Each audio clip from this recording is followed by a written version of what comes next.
So we had discussed what projectile motion is.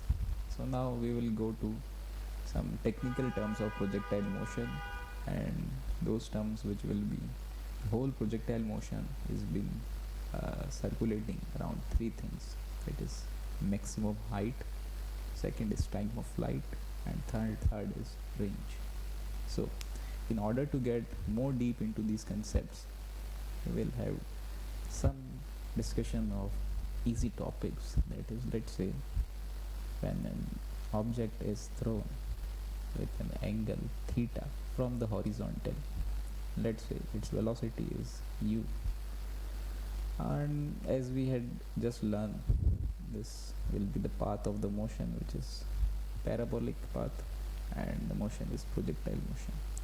So here what we do is, the thing is, we will see the whole motion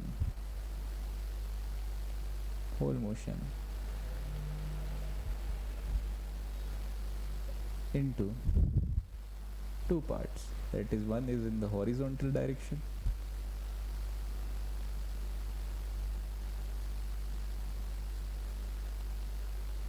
the second one is in vertical direction.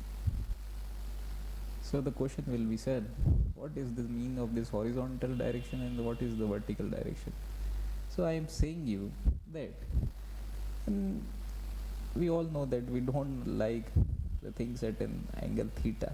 We want straight things in the life. So same as this, when you will make the component of this initial velocity u, the horizontal component will be u cos theta and the vertical component will be u sin theta. So here what we will see, the horizontal motion will be governed by the velocity, which is u cos theta, and the vertical motion will be governed by the velocity which is in the y direction, that is u sin theta, right? And now we have to calculate what will be the maximum height covered by this object of particle, right? This is h max. Second one is, we will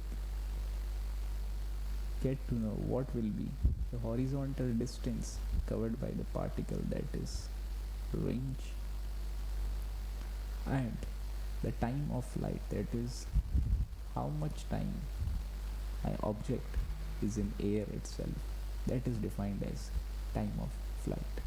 So we will go to this topic in the next slide.